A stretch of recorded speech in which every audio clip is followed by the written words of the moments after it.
Have you ever felt so scared you couldn't move? That feeling where your heart pounds in your chest and your knees feel weak.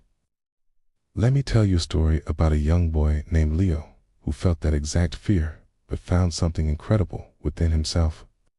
Leo was just a boy, not a warrior, living in a small village nestled by a quiet river.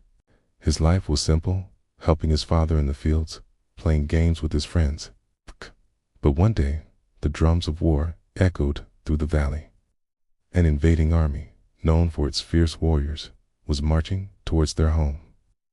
The village men, brave as they were, prepared for battle, but fear was a heavy blanket over everyone. Leo wasn't a soldier. He was small for his age, and the sight of a sword made him tremble. He watched his father sharpen his blade, his face grim. He saw the worried expressions on the faces of his neighbors. That night, Leo couldn't sleep. The sounds of the approaching army grew louder, a thunderous promise of chaos. He was terrified. He wanted to run, to hide, to disappear. He crept out of his small hut and went to the edge of the village, looking out into the darkness. He could see the faint glint of enemy armor in the moonlight. His heart hammered against his ribs. He thought about everything he loved, his family, his friends, the warmth of the sun on his face. The thought of losing it all was more painful than any fear he felt. Suddenly, an idea sparked in his mind. It was a crazy, dangerous idea, but it was the only thing he could think of. He remembered the old stories his grandmother used to tell, tales of the confusing, winding paths in the whispering woods just beyond their village. The invaders didn't know these woods, but Leo did. He had played there his entire life. Taking a deep breath, Leo made a choice. He wouldn't pick up a sword. He wouldn't fight like a soldier. He would use what he had, his knowledge and his courage. He grabbed a small, dim lantern and slipped into the whispering woods. His plan was simple, but terrifying. He would act as a decoy. He ran through the trees, letting his lantern swing wildly, shouting and making as much noise as a single boy could.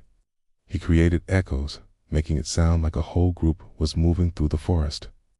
From a distance, the invading army's scouts saw the flickering light and heard the commotion. They thought it was a trap or a flanking maneuver by the village defenders.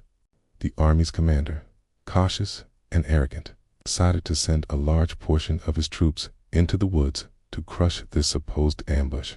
And that's exactly what Leo wanted. He led them on a wild chase, deeper and deeper into the confusing maze of trees and hidden trails. He was nimble and quick, darting through paths only he knew. The heavily armored soldiers were slow and clumsy. They got separated, lost, and utterly confused in the darkness. Back at the village, the remaining invaders launched their attack, but their force was now much smaller. The village men, seeing a smaller army than they expected, fought with renewed hope and ferocity. They defended their homes with everything they had. All night, Leo kept running, his legs burning, his lungs aching. He was exhausted and scared, but he kept going. He knew the fate of his village depended on him. As the sun began to rise, the lost soldiers in the woods were in disarray. The attack on the village had failed. Frustrated and defeated, the invading army retreated. Leo's story teaches us something important. Courage isn't about not being afraid. It's about being terrified and still doing what's right. It's not always about physical strength or being a warrior. Sometimes the greatest bravery is found in using your unique gifts, no matter how small you think they are, to make a big difference. Leo didn't fight with his fists, but with his heart and his mind, and that was the greatest weapon of all. I hope this story inspired you today. If you enjoyed it, please give this video a like, and don't forget to subscribe to the channel for more stories like this one.